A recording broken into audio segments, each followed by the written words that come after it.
예수께 와서 가로되 랍비여 우리가 당신은 하나님께로부터 오신 선생인 줄 아나이다. 하나님이 함께 하시지 아니하시면 당신이 행하시는 이 표적을 아무도 할 수 없음이니이다. 예수께서 대답하여 이르시되 진실로 진실로 내게 이르노니 사람이 거듭나지 아니하면 하나님의 나라를 볼 수 없느니라. 니고데모가 이르되 사람이 늙으면 어떻게 날 수 있사옵나이까? 두 번째 모태에 들어갔다가 날 수 있사옵나이까? 예수께서 대답하시되 진실로 진실로 내게 이르노니 사람이 물과 성령으로 나지 아니하면 하나님의 나라에 들어갈 수 없느니라. 육으로 난 것은 육이요 영으로 난 것은 영이니 내가 내게 거듭나야 하겠다 하는 말을 놀랍게 여기지 말라. 바람이 임으로 불매에 내가 그 소리를 들어도 어디서 와서 어디로 가는지 알지 못하나니 성령으로 난 사람도 다 그러하니라. 니고데모가 대답하여 이르되 어찌 그러한 일이 있을 수 있나이까? 예수께서 그에게 대답하여 이르시되 너는 이스라엘 선생으로서 이러한 것들을 알지 못하느냐? 진실로 진실로 내게 이르노니 우리는 아는 것을 말하고 본 것을 증언하노라. 그러나 너희가 우리의 증언을 받지 아니하는도다. 내가 땅의 일을 말하여도 너희가 믿지 아니하거든 하물며 하늘의 일을 말하면 어떻게 믿겠느냐? 하늘에서 내려온 자 곧 인자 외에는 하늘에 올라간 자가 없느니라. 모세가 광야에서 뱀을 든 것 같이 인자도 들려하리니 이는 그를 믿는 자마다 영생을 얻게 하려 하심이니라. 아멘. 예배 가운데 오신 여러분들 사랑하고 축복합니다. 아멘. 요한복음은 구원에 대해서 가장 명료하게 설명하고 있는 복음서입니다. 구원이란 무엇입니까? 요한복음은 구원이란 예수님을 믿음으로 영생을 얻는 것이다. 그렇게 설명하고 있습니다. 요한복음 5장 24절에 보면 내가 진실로 진실로 너희에게 이르노니 내 말을 듣고 또 나 보내신 이를 믿는 자는 영생을 얻었고 심판에 이르지 아니하나니 사망에서 생명으로 옮겼느니라 말씀합니다. 예수님을 믿는 자는 영생을 얻었다. 과거형입니다. 그러니까 예수님을 영접하는 사람은 이미 영생을 얻었다. 구원을 얻었다. 그 뜻이죠.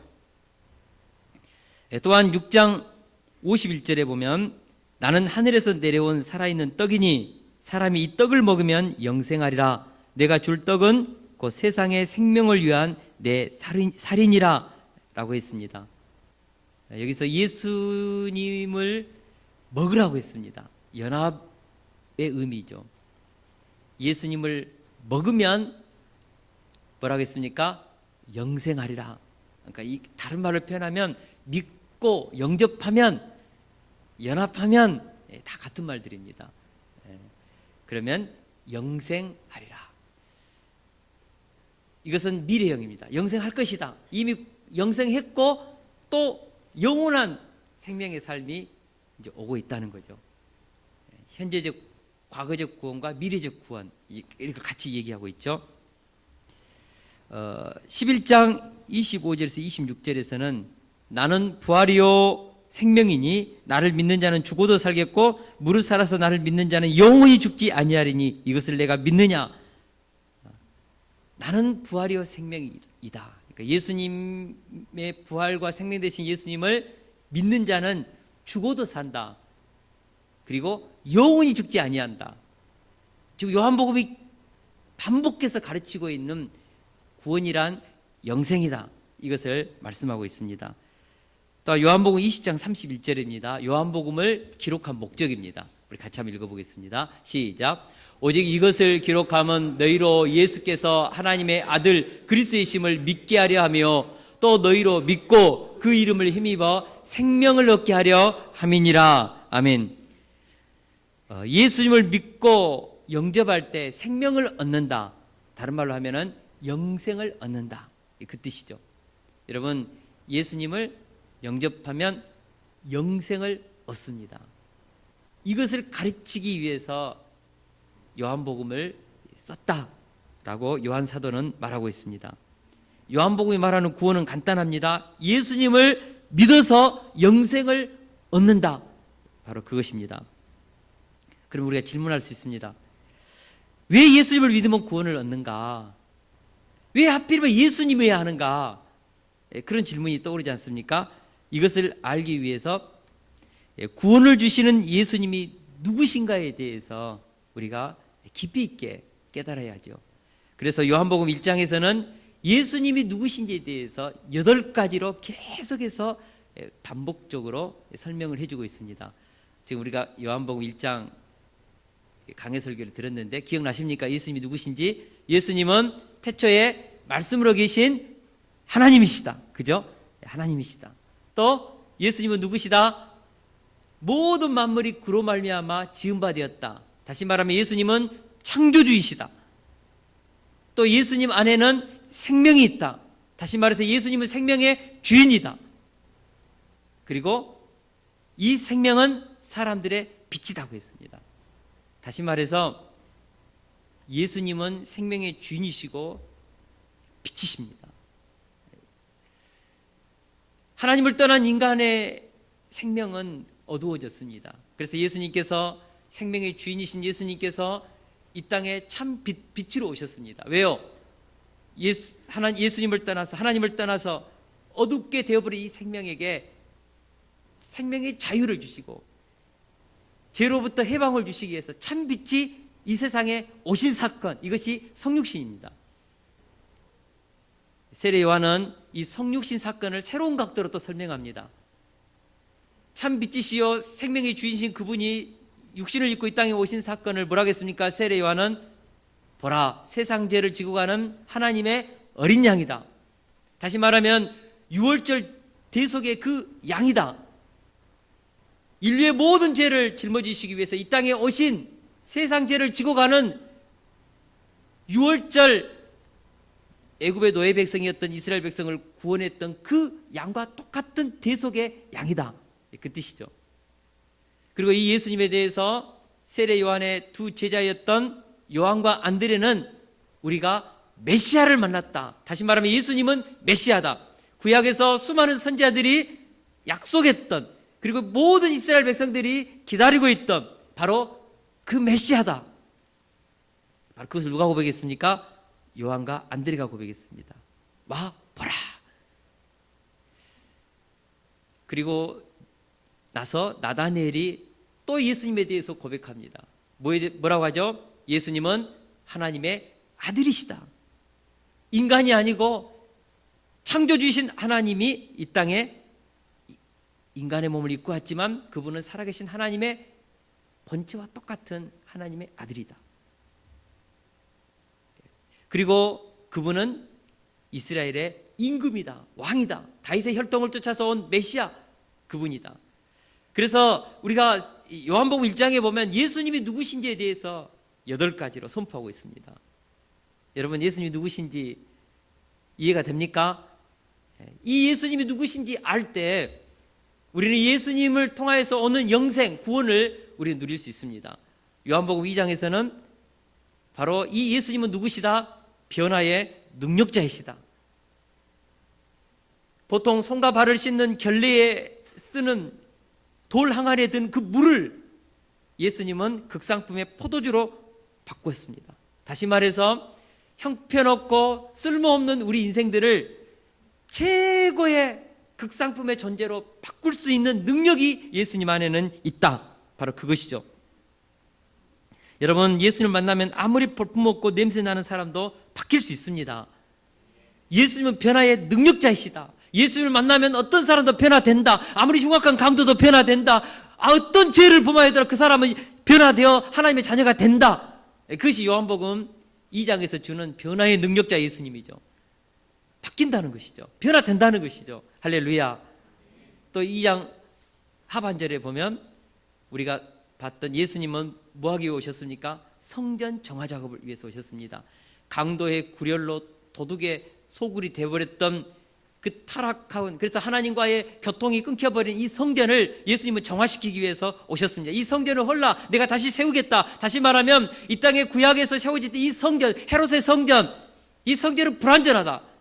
끊임없이 타락해서 하나님과의 소통이 막힐 수밖에 없는 성전, 허물어버리고 새로운 성전을 지어서 하나님과 소통의 문을 열고 구원의 문을 열고 천국의 문을 열겠다. 그래서 예수님은 새로운 성전을 세우기 위해 오셨습니다. 그 성전이 바로 성령님을 통하여서 바로 우리 몸을 성전 삼으시고 교회를 성전 삼으시는 새로운 성전.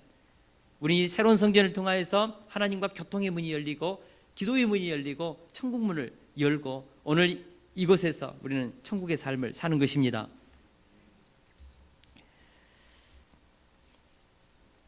오늘 3장 말씀은 니고데모와의 대화를 통해서 구원이란 무엇인가 이것에 대해서 구체적으로 이제 설명하기 시작합니다. 1장에서는 예수님은 누구신가, 2장에서는 예수님은 변화의 능력자이시다. 그리고 새로운 성전을 통하여서 하나님과 교통의 문을 여시는 분이시다. 그리고 나서 3장에서 이제 뭘 설명합니까? 그러면은 예수님이 가져오신 이 천국, 이 구원, 이 영생을 우리가 어떻게 받을 수 있는가, 누릴 수 있는가, 체험할 수 있는가, 이 하나님의 나라를 경험할 수 있는가, 이것에 대해서 설명하고 있습니다. 우리는 오늘 니고데마의 대화를 통하여서 예수님이 가져오신 구원의 선물을 어떻게 누릴 수 있는지 깊이 있게 우리가 깨닫고 누릴 수 있기를 기도합니다. 우리 1절에서 2절을 같이 한번 읽어보겠습니다. 1절에서 2절 말씀 시작. 그런데 바리새인 중에 니고데모라 하는 사람이 있으니 유대인의 지도자라. 그가 밤에 예수께 와서 이르되 랍비여, 우리가 당신은 하나님께로부터 오신 선생인 줄 아나이다. 하나님이 함께 하시지 아니하시면 당신이 행하시는 이 표적을 아무도 할 수 없음이니이다. 아멘. 한밤중에 니고데모라는 사람이 찾아왔습니다. 오늘 본문에 보니까 이 니고데모는 어떤 사람이죠? 바리새인이다. 그래서 바리새인 그러면 유대인의 율법학자, 랍비, 오늘날로 말하면 신학교 교수님, 그 정도의 수준을 가진 학자였다. 율법학자였다. 두 번째, 그는 이스라엘의 지도자다. 또 10절에 보면 이스라엘의 선생이다. 다시 말하면 그는 산헤드린 공회의 70인에 해당되었던 유대인의 지도자였습니다. 오늘날로 말하면 국회의원 정도 되는 권력을 가진 사람이었습니다. 또한 요한복음 19장 41절에 보면 니고데모는 예수님이 십자가에 못 박혀 돌아가시자 시체의 발을 몰약과 침향을 섞은 것 100리트라 약 34kg을 가지고 와서 예수님의 시체에 향을 발랐습니다. 그 당시 몰약과 침향은 굉장히 값비쌉니다. 다시 말하면 니고데모는 부자였다는 것입니다. 와, 니고데모는 어떤 사람이죠? 첫째는 학자, 지성을 가진 율법학자. 두 번째로 그는 지도자, 유대인의 공회에 속했던 공회원이었던 지도자였습니다. 세 번째로 부자였습니다. 이렇게 지성과 부와 권력을 가진 사람을 우리는 성공했다. 요즘 같으면 성공하는 사람의 7가지 습관에 대해서 책을 써내면 베스트셀러가 막 팔릴 정도로 굉장히 그 시대에 우리 시대로 말하면 1%에 해당하는 유대인의 사회의 1%에 해당하는 그런 성공한 사람이었습니다. 시대의 엘리트였습니다. 남들이 다 부러워하는 사람이었습니다. 이런 사람이 한밤중에 몰래 예수님을 찾아왔습니다. 왜요? 그 영혼에 어떤 공감이 있었습니다. 오늘 예수님께서 말씀할 것을 보니까 하나님의 나라에 대해서 얘기하는 것 보니까 그의 영혼이 번뇌하고 있었습니다. 사랑하는 동역자 여러분, 우리가 생각할 때 부와 권력과 지성을 갖춘 니고데모 정도 되면 행복할 것이라고 우리는 그렇게 다 생각합니다. 그렇잖아요. 우리는 다 안 가져봐서 모르겠는데 그잖아요. 부와 권력과 지성까지 갖춘 그 사회의 1%에 해당하는 성공하는 사람의 인생, 다들 부러워하지요. 그런데 이런 니고데모도 한밤중에 예수님을 찾지 않으면 안 되는 영혼의 번뇌가 있었다는 것입니다. 여러분, 우리가 알아야 합니다. 하나님을 떠난 인간은 아무리 육적인 것으로 다 채워져도, 부와 명예와 권력을 가졌다 할지라도, 그 사회의 1%의 성공에 든 사람이라 할지라도 하나님을 떠나서 하나님을 깊이 있게 만나지 못하면 영혼의 번뇌가 있습니다. 어거스틴이 고백했던 대로 주님은 우리가 주님을 향해 살도록 창조하셨으므로 내 마음이 주님 안에서 안식할 때까지는 평안하지 않았습니다. 이것은 진리입니다. 어떤 사람도 하나님을 만나지 않으면 그 영혼에 방황이 근치지 않습니다.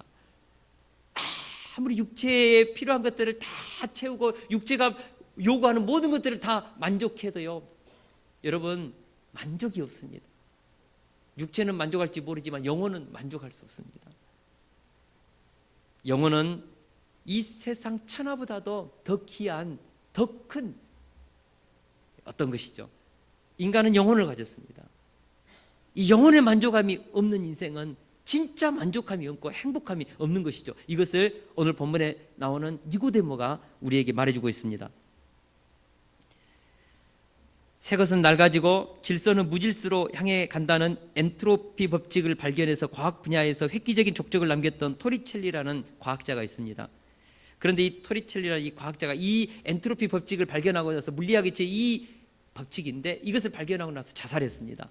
나중에 이유를 알고 보니까 이 엔트로피 법칙에 의하면 모든 질서는 무질서로 가고 새 것은 낡아지게 되어서 먼지로 허무로 가는 것입니다. 가만히 생각해 보니까 너무나 인생이 허무한 거예요. 엔트로피 법칙에 의하면. 그래서 그는 이 허무주의 안에 깊이 있게 잠겼다가 산다는 게 뭐냐, 별것 아니구나, 허무구나, 자살하고 말았습니다. 여러분, 아무리 엄청난 과학적 지식을 가지고 성공해도 허무함을, 영혼의 그 허무함을 가지면요 못 삽니다. 노벨상을 수상했던 영국의 유명한 작가 버나드 쇼가 이런 말을 했습니다. 인생의 패배한 자의 허무는 회복의 소망이 있지만 성공한 후에 오는 허무감에는 치료책이 없다. 이해가 되죠? 아직 우리는 성공해보지 않았기 때문에 좌우간, 우리는 아직 어떤 정상을 향하여 달리는 사람들은 그래도 실패하고 무너져도 아프고 고통스러워도 정상이라는 우리의 추구하는 목적이 있잖아요. 목표가 있잖아요. 그래서 허무해도 까짓것 하면서 달려요. 그러나 정상에 오른 사람은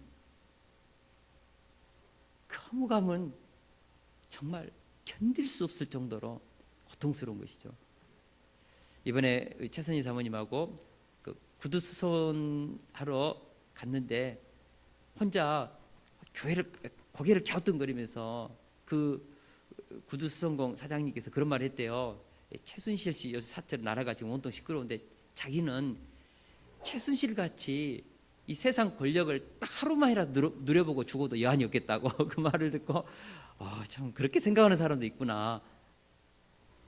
아직 정상에 가보지 못했으니까 단 하루만이라도 천하를 한번 휘둘러 보고 싶고 그렇게 죽어도 여한이 없겠다. 그렇게 생각하는 사람도 있겠구나. 아직 그 정상에 가보지 못한 사람은 그런 환상이 있지 않습니까? 그러나 정상에 올라가 보면 별것 아니에요. 최순실 씨 가문이 40년 동안 쌓았던 것 한순간에 무너지고 4년의 그 왕국이 한순간에 무너지는 것을 우리는 지금 보고 있지 않습니까? 인생 별것 아닙니다. 정상에 와서도요, 주님, 우리가 육적인 것만, 소유적인 것만 추구하는 행복이라면 다 실망하고 허무감에 쌓여서 고통 속에, 번뇌 속에 다 들어갈 것입니다. 이 허탈감, 아무리 다 육적인 것이 채워져도 영혼의 만족이 채워지지 않으면 이 허탈감 때문에 사람들은 우울하고 산다는 것이 견딜 수 없는 허무감 때문에 고통하고 방황하는 것입니다. 그래서 니고데모는 예수님을 찾아왔습니다. 영혼을 가진 인간은 물질적인 소유만으로 육체의 만족만으로는 살지 못하기 때문입니다.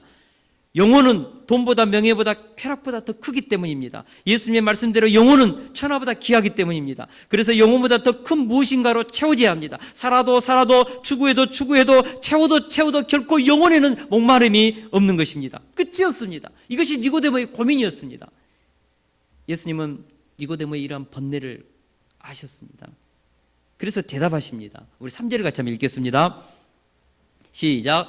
예수께서 대답하여 이르시되 진실로 진실로 내게 이르노니 사람이 거듭나지 아니하면 하나님의 나라를 볼 수 없느니라. 아멘.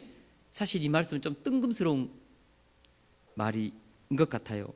지금 니고데모는 예수님께 찾아와서 당신은 하나님께로부터 온 선생입니다. 왜냐하면 당신을 통해서 나타난 표적은 하나님이 함께 하시지 않으면 결코 행할 수 없는 기적이기 때문입니다. 이렇게 말했는데 예수님 이것에 대해서 아무런 말도 하지 않고 난데없이 사람이 거듭나야 하나님 나라를 볼 수 있다, 동문서답같이 느껴지지 않습니까? 근데 이게 굉장히 깊이 있게 니고데모의 핵심 그 영혼의 번뇌를 꼭 집어낸 것입니다. 유대사의 1% 정도의 지도자고 선생이고 대학자고 부자고 니고데모 그러면은 다 만나고 싶고, 그 니고데모가 찾아왔어요. 한밤중에 예수님을. 예를 들어서 우리 사회 1%된 사람이 자고 신앙 상담하게 찾아온다면은 굉장히 좀 그럴 것 같아요. 그래서 오면 어떻게 합니까? 일단은 좀 애우를 해줘야 되잖아요. 지도층 인사니까. 그러면서 요즘 촛불 집회에 대해서 좀 얘기도 좀 나누고 날씨에 대해서 좀 얘기 나누고 어떻게 찾아오셨냐고 자체적 얘기도 하면서 좀 서론을 좀 가져야 되잖아요. 근데 예수님은 싹 잘라버리고 바로 뭐라고 합니까? 바로 이걸 보고 돌직구라고 그러죠. 사람이 거듭나야 하나님의 나라를 볼 수 있다.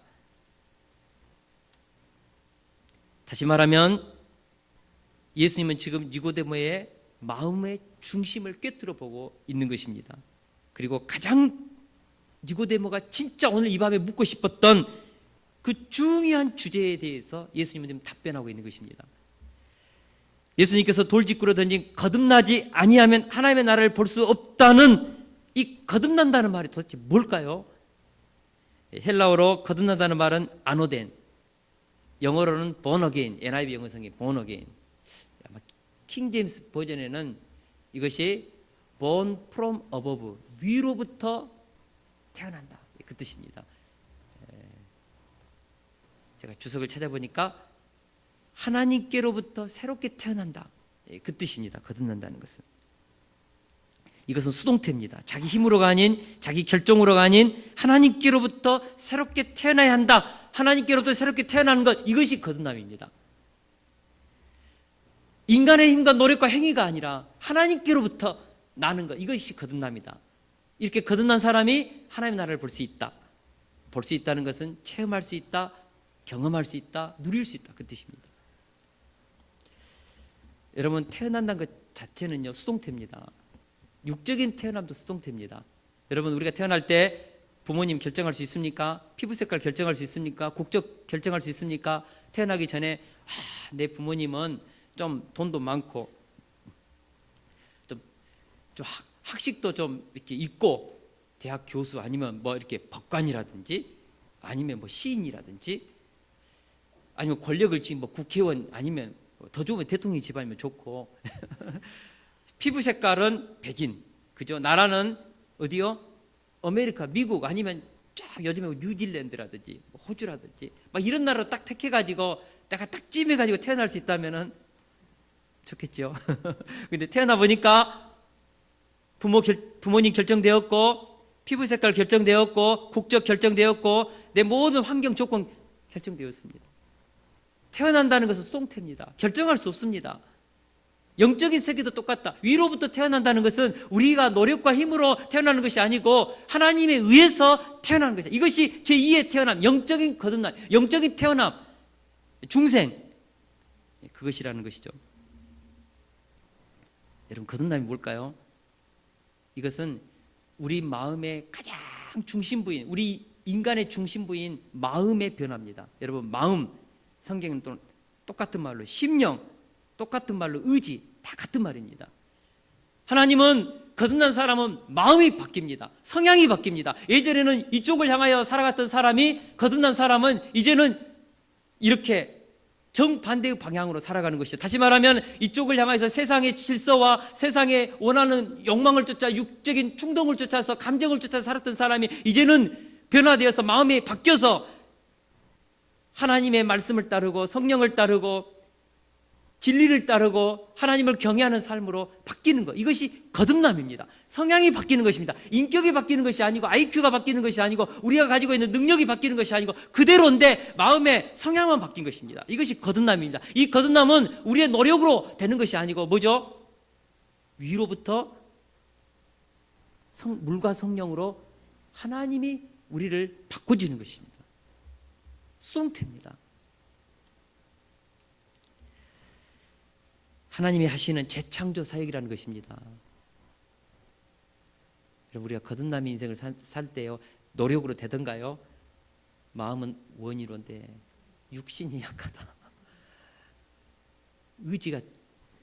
의지대로 돼요? 의지보다 뭐가 더 힘이 셉니까? 감정이 더 힘이 셉니다. 아무리 머리는 이성적으로 납득이 돼도 감정 상하면요 다 틀렸어요. 이 사람 말하는 것이 옳아요. 감정 뒤틀리면요 아무리 설득 안 돼요. 합리적인 이성보다 감정이 더 힘이 있다니까요. 아십니까? 우리는 육의 충동을 가지고 살아가요. 그렇게 이성적인 사람이요. 안 됩니다.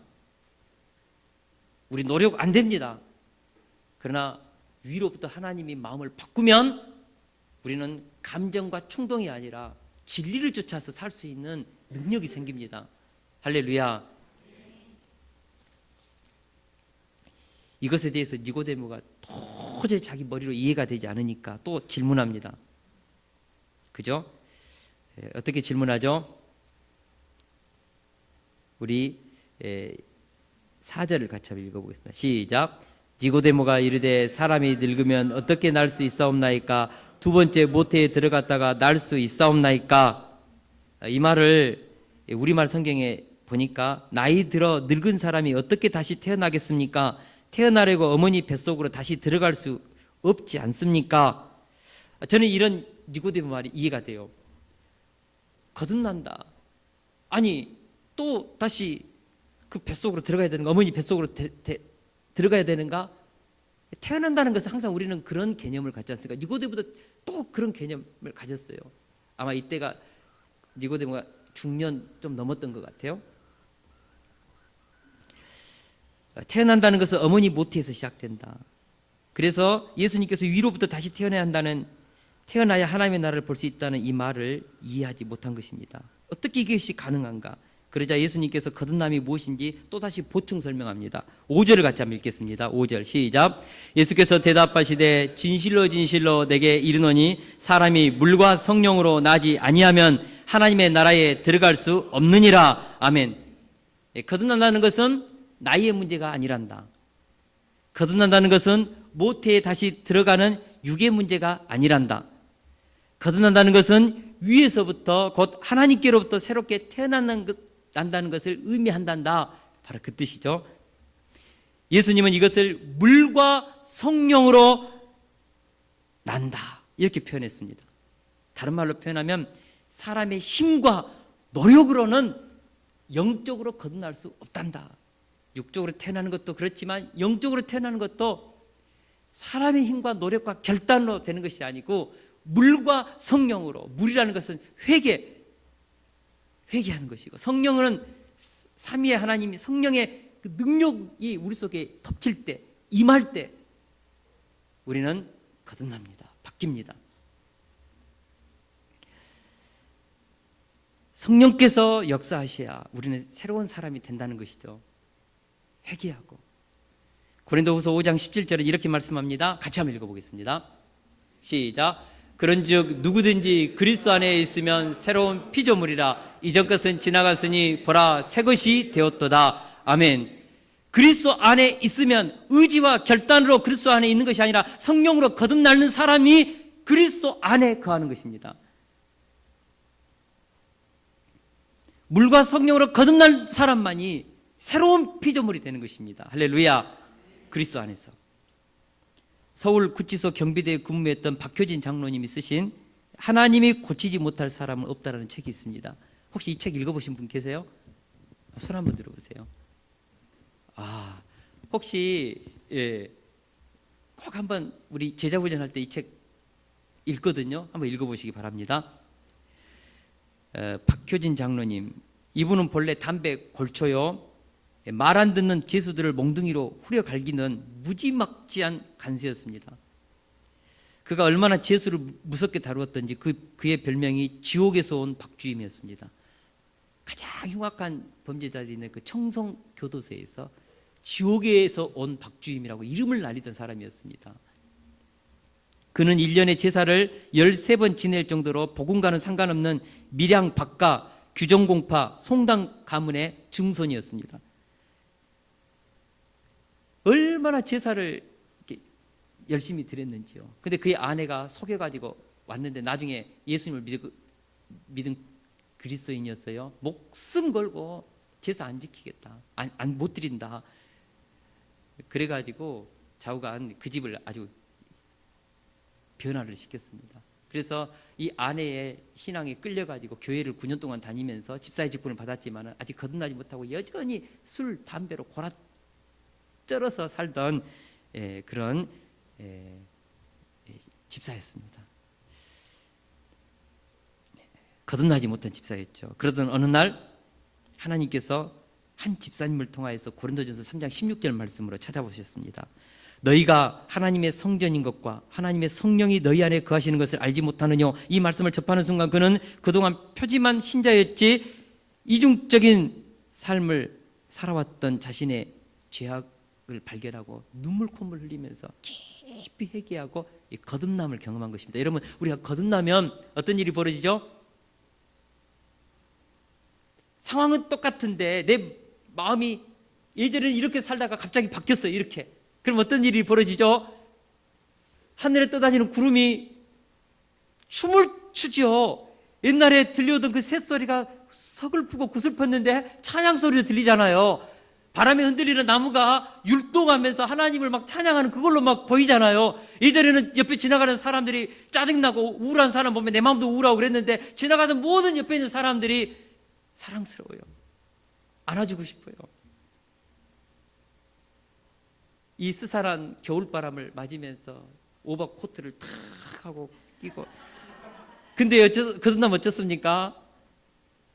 그 겨울바람에도 참 얼굴은 생글방글하면서 가슴에서 훈훈한 그런 것이 나오잖아요. 거듭난 인생, 환경은 똑같아요.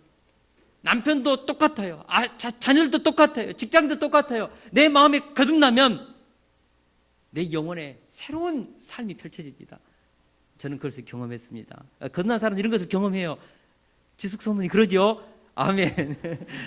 계속 고개를 끄덕이면서 그렇습니다. 그런 일들이 일어납니다. 이 박효진 이 집사님 안에 이 변화가 일어났습니다. 그 후 그는 완전히 새 사람이 되어서 이전에는 무지막지하게 되었던 죄수들을 찾아다니면서 용서를 구합니다. 그리고 그 무서운 간수에게 사랑이 넘치는 복음의 전도자가 되기 시작합니다. 그렇게 해서 정말 세상이 포기한 각종 살인범들, 흉악범들을 그의 사랑 속에서 전도하면서 바뀌기 시작합니다. 호성이라는 청년은 서울 장희동 일가족 살해 사건 주범이었고, 태종이는 유리 조각으로 자신을 찔러 죽이려고 달려들던 피도 눈물도 없는 살인마였고, 온몸이 문신으로 뒤덮인 조종삼, 시퍼런 식칼 2자루를 들고 자신을 죽이겠다고 달려들었던 용환이, 틈만 나면 자살한다고 밧줄을 목에 걸고 타잔처럼 공중에 매달리는 원종이 등등, 정말 인생의 막장에 있는 인간들이 이 거듭난 이 박효진 집사님의 사랑으로, 기도로, 눈물로, 예전에는 지옥에 온 박주임이었는데 그들 앞에서 무릎 꿇고 잘못했다고 회개하고 보듬어 안고 그들을 기도할 때 이들이 바뀌기 시작합니다.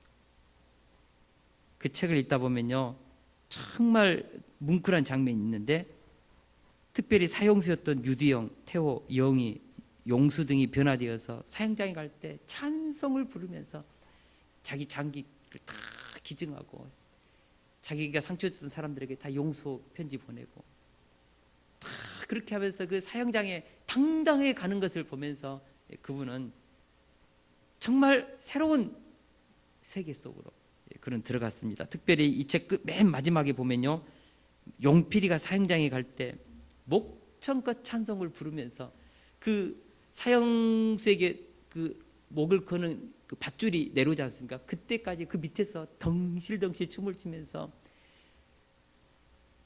그때 그 장로님 천국에서 못 갚은 이 사랑의 빚 꼭 갚겠다고 눈물을 흘리며 안아주면서 그 기쁜 표정으로 마지막 임종하는 모습을 보면서 그는 그곳에서 하나님의 나라를 느꼈다고 고백하고 있습니다. 그래서 그 책 맨 끝부분에는 이렇게 그분은 쓰고 있습니다. 그날 그 사형장 바닥에 꿇어 앉은 나는 세 번째 생일을 맞고 있었다. 육신의 몸을 입고 이 땅에 태어났던 나에게는 첫 번째 생일이 있었다.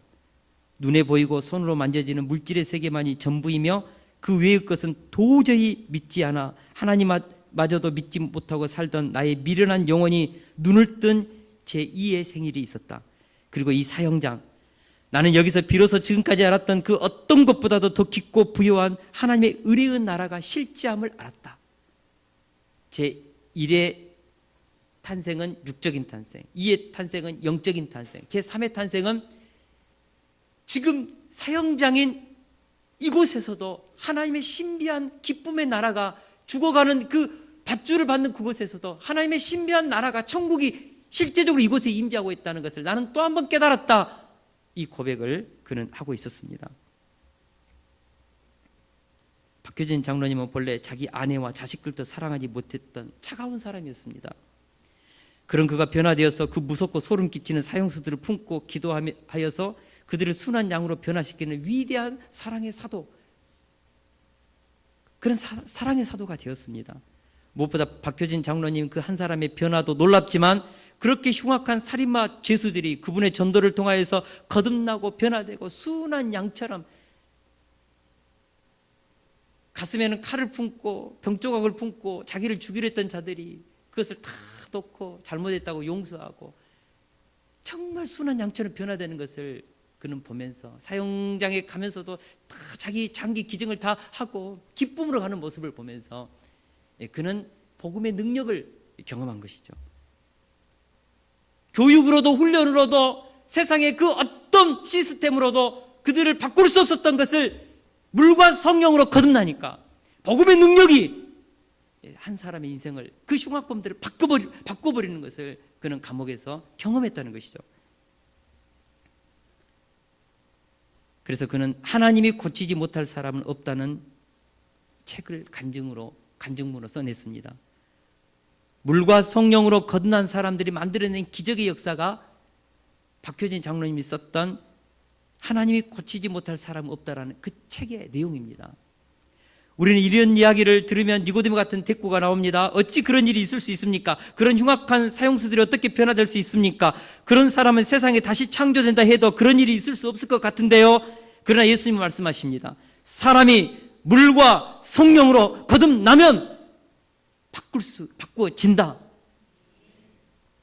결례에서는 돌 항아리에 있는 맹물도, 하찮은 그 맹물도 예수님의 손에 붙들리면 극상품의 포도주로 바뀐다. 본질이 바뀐다. 이것이 물과 성령의 능력입니다. 거듭남의 능력입니다. 6절 8절 말씀을 같이 한번 읽어보겠습니다. 6절 8절 말씀 시작. 육으로 난 것은 육이요 영으로 난 것은 영이니 내가 내게 거듭나야 하겠다는 말을 놀랍게 여기지 말라. 바람이 임의로 불매 내가 그 소리를 들어도 어디서 와서 어디로 가는지 알지 못하나니 성령으로 난 사람도 다 그러하니라. 아멘. 거듭난다는 것은 인간적으로 생각하면 기이하지만 하나님 편에서 생각하면 하나도 이상할 것이 없다는 뜻입니다. 여러분, 거듭난다는 것은 눈에 보이지 않습니다. 육적으로 태어나는 것은 눈에 보이는데, 탄생이 딱 보이는데 영적으로 태어나는 것은 안 보여요. 그래서 니고데모는 이해가 안 돼요. 그러나 예수님은 바람의 비유를 통하여서 바람 눈에 보이냐? 안 보여. 그러나 느낄 수는 있단다. 눈 오는 거 보여요. 비 오는 거 보여요. 그러나 바람은 안 보여요. 그러나 바람은 눈보다도 비보다도 더 강력합니다. 여러분, 태풍이 부는 것을 보십시오. 전봇대가 뽑히고 철탑이 무너지고 보지 않습니까? 조그마한 바람이 불어도 나무가 흔들리는 것을 보지 않습니까? 성령의 역사도 그와 같습니다. 성령이 터치해서 영적으로 거듭난 사람은 영적인 열매가, 사람의 변화의 그 양태가, 모양이 나타납니다. 그래서 저 사람 거듭났구나 느낄 수 있어요. 자기도 느끼고 옆에 있는 사람, 자식도 아내도 느낍니다. 당신 무슨 일이 있어? 지금 성령께서 터치해서 그 사람이 거듭나서 새로운 인생을 살아가고 있는 것이죠. 바람의 원리와 똑같다는 것입니다. 그래서 성령으로 거듭나면 어떤 흉악범도 새로운 인생이 펼쳐집니다. 마치 바람이 강력하게 불면 어떤 것도 다 쓰러뜨리는 것처럼 성령의 바람도, 물과 성령의 바람도 그렇다는 것이죠. 그런데도 니고데모는 이 거듭남의 세계에 대해서 아직도 이해하지 못하고 받아들이려고 하지 않았습니다. 이에 예수님은 니고데모가 거듭나서 하나님의 나라를 경험하고 누릴 수 있는 길에 대해서 결론적으로 말씀합니다. 우리 14절에서 15절 말씀을 같이 한번 읽겠습니다. 14절 15절 말씀 시작. 모세가 광야에서 뱀을 든 것 같이 인자도 들려야 하리니 이는 그를 믿는 자마다 영생을 얻게 하려 하심이라. 아멘. 아직도 니고데모가 이해가 안 돼요. 그래서 예수님이 이제 마지막으로 야 니고데모야, 자 민수기 21장에 보면 광야에서 모세가 그 불평하고 원망하는 백성들에게 하나님께서 불뱀을 내려서 꽉꽉 물어가지고 죽게 했어요. 근데 그들이 회개하고 모세에게 나가서 살려달라고 기도했어요. 하나님께서 계시의 구원의 하나의 표적을 보여줬습니다. 그것이 뭐죠? 불뱀의 모양을 만든 놋뱀을 장대 위에 높이 달아서 그 놋뱀을 바라보는 사람은 누구든지 고침받고 치유되고 구원을 얻는다는 이 구원의 표적을 주었습니다.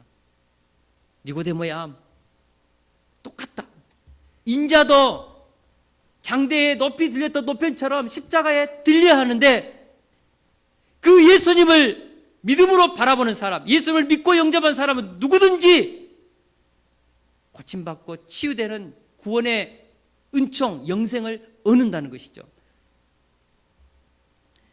지금은 모를 거예요. 그러나 예수님께서 십자가에 달려서 죽으실 때 니고데모는 이 말씀을 기억하고 예수님의 시체를 가져다 향유를 바르고 그는 믿음의 사람이 되었습니다. 여러분, 거듭난다는 것이 어렵습니까? 오늘 본문에 보니까 쉽습니다. 다시 말하면 이 땅에 오신 십자가에 달리신 예수님을 믿고 영접하면 우리는 하나님의 자녀가 되고 하나님의 나라를 볼 수 있습니다. 누릴 수 있고 체험할 수 있습니다. 구원이란 무엇입니까? 요한복음 3장의 예수님과 니고데모의 대화에서 구원은 물과 성령으로 거듭난 사람만이 구원의 실체인 천국의 삶을 체험하고 누릴 수 있다고 오늘 본문은 선포하고 있습니다. 다시 말해서 구원의 내용인 예수님을 영접한 사람이 천국을 보고 체험하고 누린다는 것입니다. 구체적으로 장대에 놋뱀을 매달아서 높이 들게 하여서 쳐다본 자는 다 구원을 얻는 것처럼 십자가에서 세상의 죄를 지고 가신 어린 양 대신 그 예수님을 바라보고 영접하면 영생을 얻을 수 있다. 이것이 요한복음 1장부터 3장까지 흐르는 내용입니다. 그런데 문제는 물과 성령으로 거듭난다는 것입니다. 물과 성령으로 거듭난다. 이것은 우리의 힘과 노력이 아닌 위로부터 임하는 하나님의 은혜의 힘이다. 니고데모야, 네가 바리새인이고 그래서 율법을 많이 알고 너희들의 지식으로는 이방인들이 유대인이 되는 것은 할례하고 율법대로 살면 하나님의 백성이 된다고 생각하지만 그것으로 되는 것이 아니란다. 물과 성령으로 거듭나서 십자가이신 어린 양 대신 예수 그리스도를 영접할 때 바로 구원을 얻는단다. 똑같은 일직선상에서 있는 구원에 대한 주님의 말씀입니다. 우리 요한복음 1장 12절에서 13절 말씀을 같이 한번 보겠습니다. 같이 한번 읽습니다. 시작. 영접하는 자 곧 그 이름을 믿는 자들에게는 하나님의 자녀가 되는 권세를 주셨으니 이는 혈통으로나 육적으로나 사람의 뜻으로 나지 아니하고 오직 하나님께로부터 난 자들이니라. 아멘. 하나님의 자녀가 되는 것은 영접하는 자 곧 그 이름을 믿는 자, 믿는다는 말과 영접한다는 말은 같은 말입니다. 영접하는 자 곧 그 이름을 믿는 자는 하나님의 자녀가 되는 권세를 주었는데 이것은 혈통으로 육종으로 사람의 뜻으로 나지 않고 하나님께로부터 난 자들이다. 다시 말하면 위로부터 오시는 물과 성령으로 오는 그 힘에 의해서 난 자들, 그들이 예수님을 영접하고 그렇게 해서 그들이 하나님의 자녀가 된다. 이것이 오늘 요한복음 3장에 나오는 물과 성령의 거듭남과 같은 말입니다. 할렐루야. 에베소서 2장 9절 말씀도 동일합니다. 너희는 그 은혜에 의하여 믿음으로 말미암아 구원을 받았으니 이것은 너희에게서 난 것이 아니요 하나님의 선물이라. 구원은 하나님의 선물입니다. 거듭남은 하나님의 선물입니다. 니고데모는 성경에 대한 학식과 지도자로서 권력과 부를 다 누렸지만 그는 영혼의 만족을 누릴 수 없었습니다. 그래서 예수님을 찾아왔습니다. 이런 니고데모에게 예수님은 구원은 너의 노력과 행위적인 열심이 아니라 위로부터 오는 은혜를 덧입어야 된단다. 바로 그것이 오늘 가르침의 핵심 포커스입니다. 힘으로 안 돼. 거듭난다는 것은 네 노력으로 네가 유대인의 지도자고 선생이고 많은 것을 가졌다고 해서 안 돼. 위로부터 오신 예수 그리스도, 그분을 믿기 위해서는 성령으로 네가 거듭나서 그분을 믿을 때 나는 하나님의 자녀가 되고 천국을 누릴 수 있단다. 이것을 지금 니고데모에게 가르쳐 준 것입니다. 오늘 말씀을 통하여서 우리가 얼마나 놀라운 은혜와 사랑을 받고 있는지를 깨달아야 합니다. 우리가 앞뒤 항상 기뻐하라, 쉬지 말고 기도하라, 범사에 감사하라는 우리 추수감사주일 말씀을 같이 받았습니다. 여러분, 왜 우리가 항상 기뻐하고 범사에 감사해야 됩니까? 우리가 거듭났잖아요.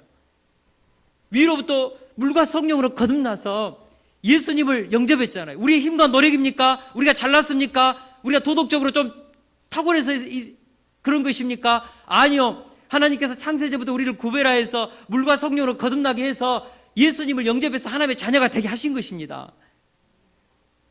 이 은혜가 깨달아지면 니고데모도 갖지 못했던 이 은혜를 우리가 알았다면 여러분, 거듭났다는 것이 깨달아집니까? 내가 하나님의 자녀인 것이 느껴집니까?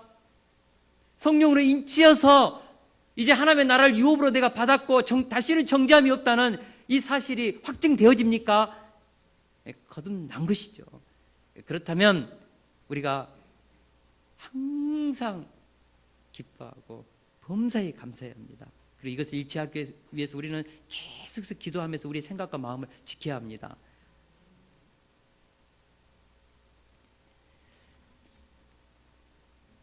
우리가 거듭났다면 이제 나는 하나님의 보배롭고 존귀하고 가치 있고 사랑받을 만한 하나님의 걸작품이다. 다시 한번 저를 한번 따라 하겠습니다. 나는 하나님의 보배롭고 존귀하고 가치 있고 사랑받을 만한 하나님의 걸작품이다. 아멘. 거듭난 사람들의 존재입니다. 우리가 물과 성령으로 거듭난 우리들의 정체성입니다. 여러분, 선포하십시오. 더 이상 운명과 환경과 조건에 지배당하는 인생이 아니라 거듭났다면 우리 내면에 있는 성령의 능력으로, 말씀의 능력으로 우리 속에 이미 와 있는 이 천국을 선포하면서 뱀과 정갈을 밟으면서 죄와 사망의 권세를 깨뜨리면서 우리의 환경을 정복하고 다스리십시오. 할렐루야. 구원은 수동태입니다.